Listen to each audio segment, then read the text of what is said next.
Hi, everyone. It's Pat Foley with recruitinginfo.com. We are continuing our series of interviews with people involved with youth sports across the country, particularly focused on what's going on right now with COVID.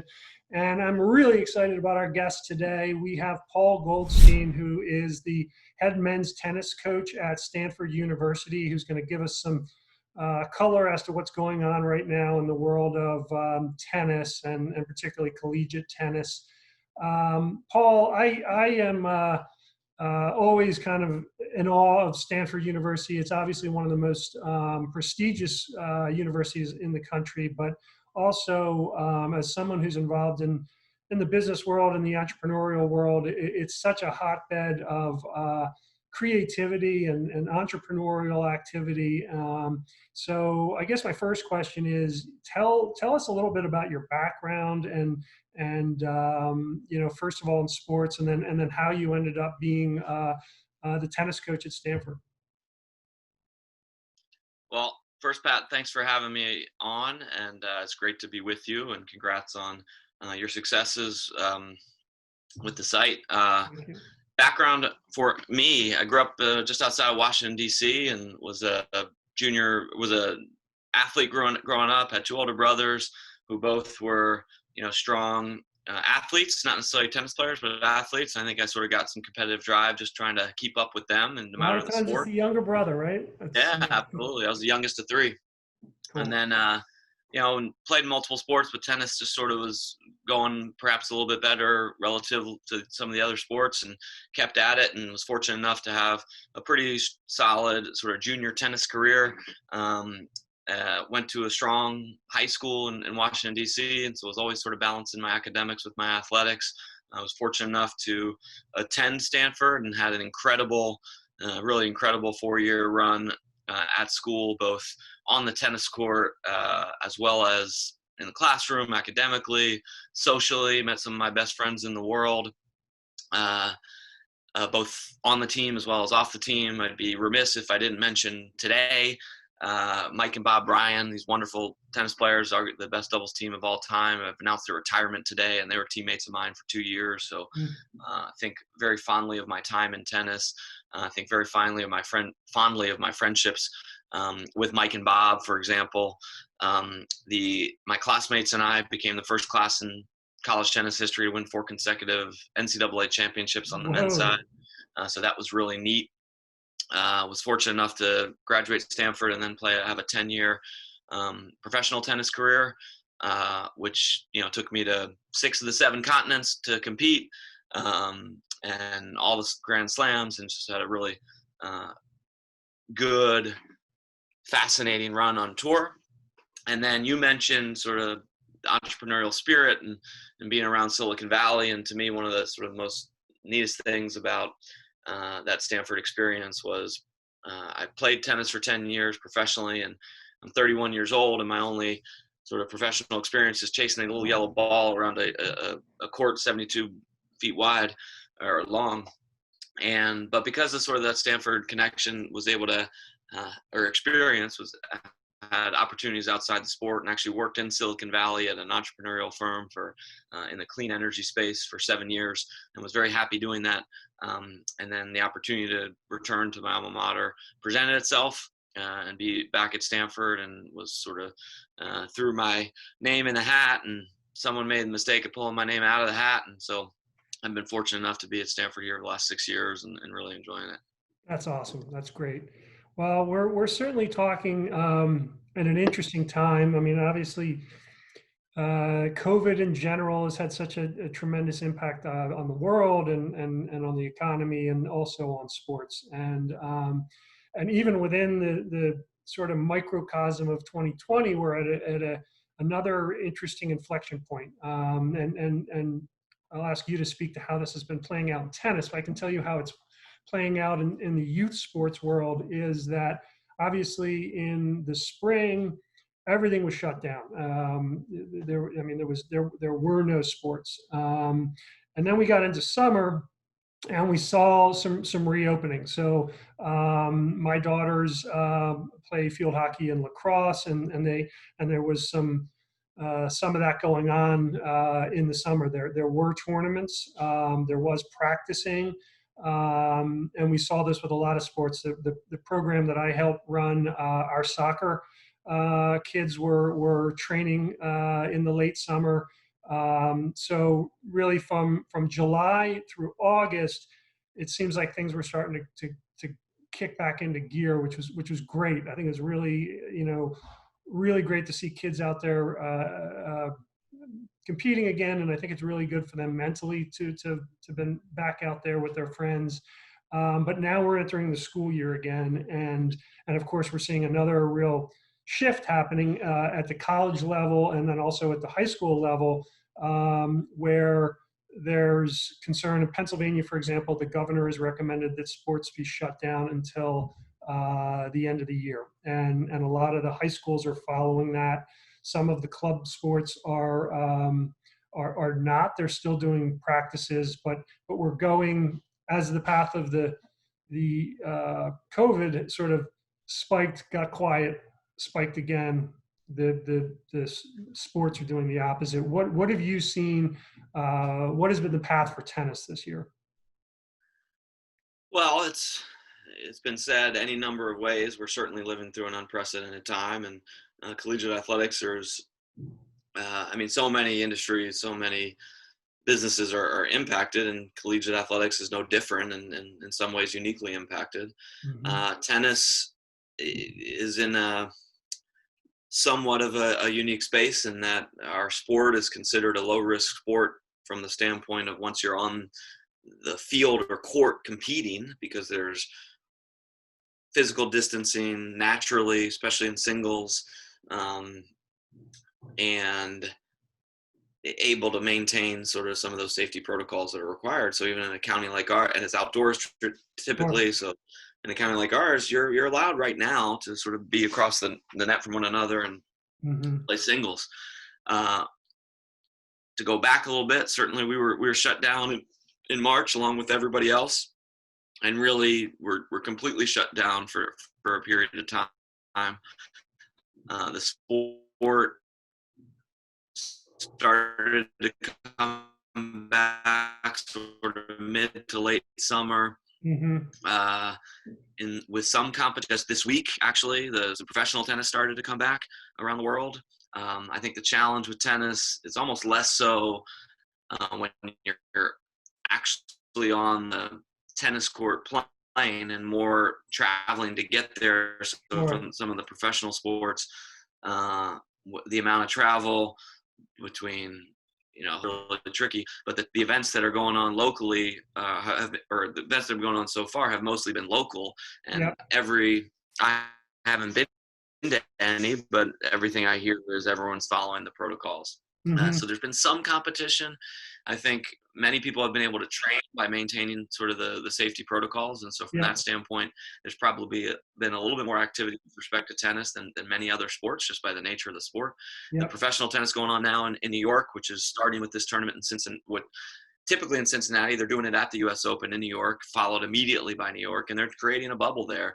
And so they've been able to, so far, so good. They're about a week in to the Cincinnati event, taking today off because of the social justice challenges going on around the country. And so the tournament's taking the day off. And so that's where we are now. Who knows where we'll be in a month or 2 months. How does the recruiting, I've talked to a lot of people from different sports. How does the recruiting work in tennis in terms of, forgetting what's happening this year, we'll talk about that, but how does the usual path of recruiting work? In other words, when are coaches allowed to contact kids, and is it the junior year when a lot of the commitments happen, or how does that work? Yeah, so typically the way it would work is by rule, you're not allowed to make contact with a prospective student athlete until June 15th following their sophomore year of high school. Okay. And Similarly, the prospect isn't allowed to connect with the coach until following June 15th. Reach out to the coach. They can reach out with a single email. If I get an email from someone prior to June 15th, I will respond to make them aware of the regulations and rules, but not Mhm. respond after that, and then try to reconnect when it's permissible on June 15th following sophomore year.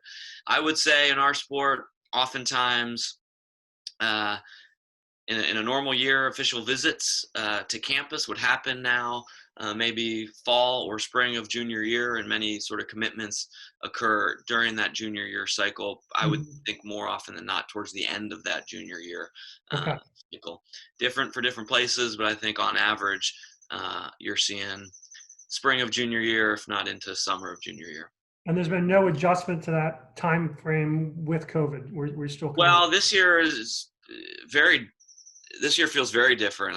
yeah, I can't speak for other coaches how it's working, but from my perspective, things have been delayed because of COVID. sure. Typically, we would use the time period sort of post March, even a little bit in March, but then certainly the summer Yeah. to evaluate and assess prospects. And one, there hasn't been much competition to evaluate. Two, there's a dead period across all sports from a recruiting standpoint.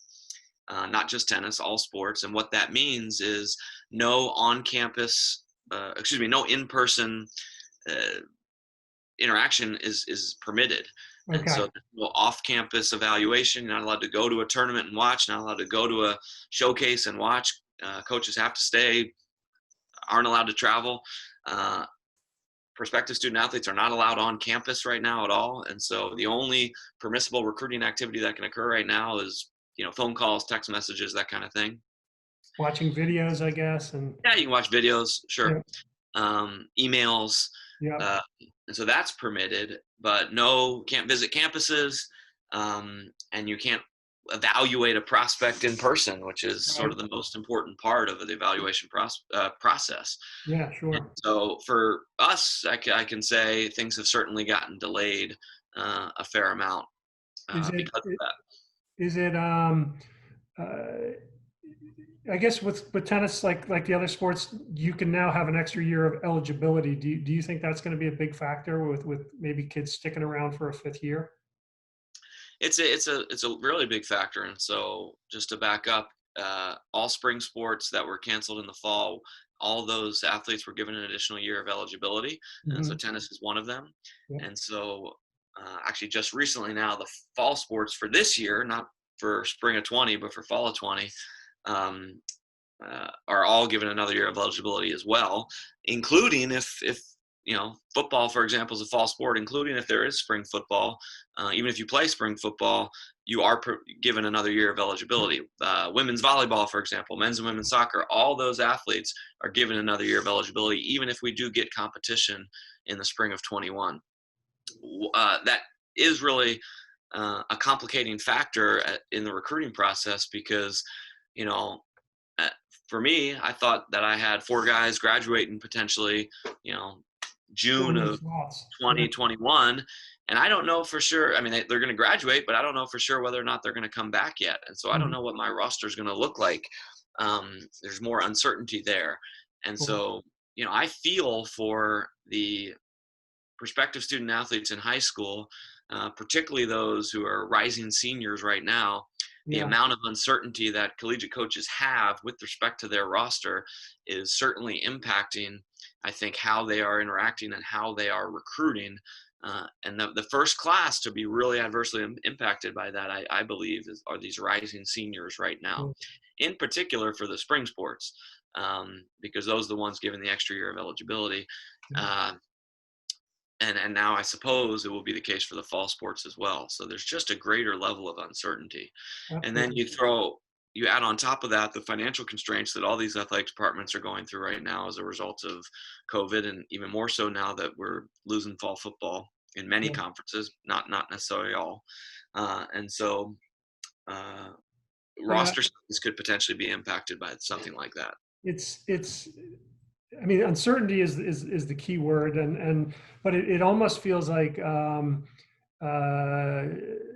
not to use the term hurricane loosely right now because we're dealing with one down south, but it does feel like a storm that is passing through, in the sense that even if COVID had a cure in December, or a vaccine or whatever, even once the pressure of COVID has come off, I think in sports and in the economy in general, there's going to be repercussions of it that's going to last a while, because you've got you've got, like you said, eligibility issues where you're going to have less slots available potentially for a while, and that has got to be dealt with over a period of time, and then the financial impact of this. A lot of college athletics is a difficult financial balance to begin with, because only a couple of sports are making the revenue that support the other sports, and now you've got this big financial blow that. But you're right. The point is, it's really for the athletes. It's just so tough. It's for the kids who have been sort of on a path of athleticism from the time they were a little kid, and now they're sort of at reaching near the peak for many of them, and now we're in chaos. Yeah, and again, I feel for so many of them that when the news came out that spring sport athletes were given another year of eligibility, everyone thought, okay, that it really impacts the next year. It actually impacts the next 4 years. It's an entire cycle with respect to roster size, and there's a significant level of uncertainty there. That said, I don't want to. I hesitate to paint total doom and gloom, because I still think, man, being a student athlete is one of the most rewarding educational experiences I've ever been through. And obviously I'm in a position now where I'm back in that world, but I could say even when I was working in the corporate world for 7 years, the lessons learned from my time as a student athlete absolutely transcended sport, and the skill sets that I developed, the characteristics believe I developed as a student athlete benefited me in the next phase of my life in the corporate world. And so it's frustrating, and there's certainly uncertainty, but really encourage everyone who's passionate about it to continue to pursue excellence, both in the classroom as well as on the athletic field, pitch, court, gym, you name it, because there's lots of really rewarding experiences and incredible characteristics and skill sets to develop by being a student athlete. 100%. I mean, I am such a huge proponent of that. We talk about it all the time. It shapes kids. There's data behind it. It 100% teaches so many qualities that we are trying to teach in schools, or we're trying to teach as parents, are being taught naturally in the athletic environment. And it actually frustrates me sometimes to hear people say, well, they should put more focus on education, as if athletics were not education. And really, if you were to look at athletics as a field of study, I would argue it is one of the most impactful fields of study in terms of child development that is out there.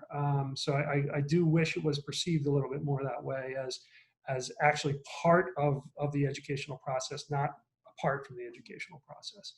You're preaching to the choir on that. I believe that with every fiber of my being. That's why I'm doing what I'm doing, and it's the education is really it's almost like a leadership academy. Yep. I feel like going through that experience, and now being in a position where I'm supporting young people in that growth and development. It is like the number one thing that I think about. The forehands and backhands on the court, and at some levels, the easy part, it's the leadership development that I think is the most valuable thing that we're attempting to teach. Well, that's a great note to close on. I want to thank you again for taking this time and giving us a good glimpse into what's happening in the tennis world, but also some great comments about sports in general, which I wholeheartedly agree with. So thank you so much, Paul. I really appreciate your doing this with me. My pleasure, Pat. Thanks for having me. All right, take care.